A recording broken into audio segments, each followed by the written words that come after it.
Hello mga bes! So ngayon, kasama niyo na naman ako back again with another mini vlog. So ngayong araw, samahan niyo ako maglago-lago. Mag-aral pala. So dito mga bes, nag-aantay na lang ako ng mga kasabay ko and inaantay na lang namin sila ng tito ko. Kasi nga sabay-sabay kami. And para hindi na rin ako mamasahe dahil naman papunta rin doon naman sa school namin si tito ko. Di go! Fast forward mga be, umaandar na yung sasakyan. Papunta muna kami ng elementary school kasi nga maghahatid ng baon yung pinsan ko na isa sa kuya niya. And kasi yung tito ko, may anak din siya na nag-aaral pa doon. So maghahatid din siya ng baon doon. So fast forward mga be, ayan na, malapit-lapit na kami dyan. Yan, nakikita niyong kalbo na yan. Yan yung maghahatid ng baon mamaya mga be. Ayan na, pababa na siya. Excited pa siya mga be. Paano pag nabunggo ka dyan ate ko? Huy! So, dyan mga be, paalis na kami and may tumawid dyan. Kaya nag-hinto-hinto, stop the car. Uy, di yan car ate, tricycle yan. Bobo ka na naman. So, dyan mga be, hindi rin kami nagtagal kaya umalis na kami and may pasok pa kasi kami. So, dyan naman mga be, is malapit na kami at no, mag-iiba ang landas ng ating ng ating daan. Dahil lagi na lang nasasarahan ng gate. Ano ba yan? Sa senior dumadaan, nasasarahan ng gate, ikot pa sa junior ate. O, dyan na lang, idiretso na lang sa junior. Ano ba yan? Ay, di mga away. So, dyan mga be, papasok na kami sa junior.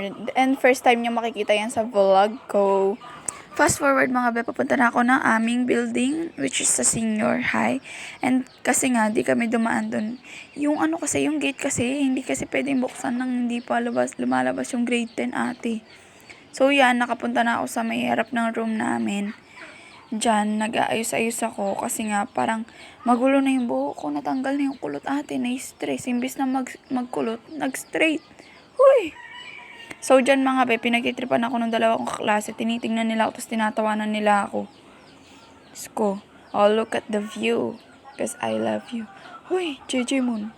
Ayan na mga be. Ang ganda-ganda ng view ng school namin. Ganda-ganda. Uy, ikot mo. 360. Ha? Ay, ate, sumulpot si OA. Ayan na. Nagmaganda na naman. So, dyan mga be, papasok na kami. And yan, nakapasok na kami mga be.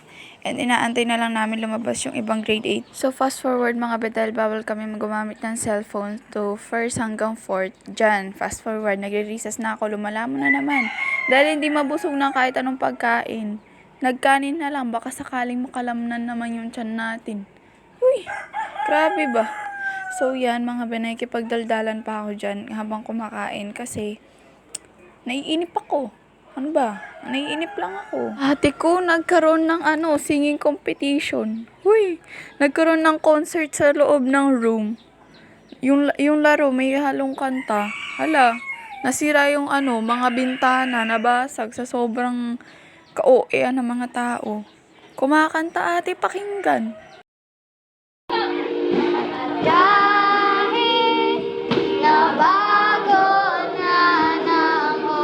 Yung laro kasi namin dyan mga be is kung sino yung nastapan ng kanta na may hawak nung candy is siya yung magbabasa and sasagot dun sa mga tanong ng sir namin.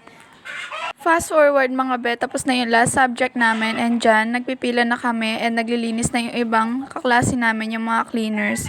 So dyan is nag-aayos na ako ng bangso kasi na-stress na siya kanina pa. Ano ba yan? Ipakita muna natin ang mga klase kung sipag-sipagan. So, yan mga be, nakapila na kaming lahat. And dyan, bago kasi kami, alam nyo ba, ng mga ilang araw, bago yung mag-picture yung president namin, wala ka mang makikita dyan. Mga lang siguro. 6, 7, from 41, naging 7 yung natira pag uwian na ate. Nauuna pa sila sa bell. Hoy, grabe. So, dyan mga be, palabas na kami sa gate namin. Sobrang ganda ng sunset. Ay, Diyos ko mga be. Nakakapagod ang araw na ito. So, dyan ate mga be.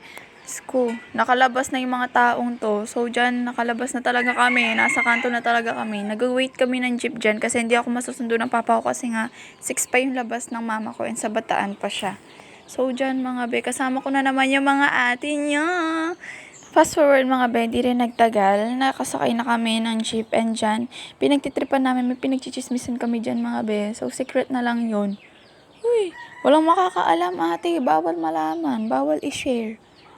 So dyan mga be, magbabayad na ako dyan kasi nga, hindi nga pwede mag 1, 2, 3, napaka-good student ko eh. So fast forward mga be, yan napaalis na kami, umaandar na yung jeep dahil hindi yan pwedeng hindi umandar dun sa magsistay lang dun, di na uuwi. Ate, kaya nga sumakay ng jeep para umuwi. Ano ba yan? Hoy, hindi magagalit tong taong to at. So fast forward mga beya, napababa na tayo sa may jeep and nagbabay na ako dun sa best friend kong si Erica.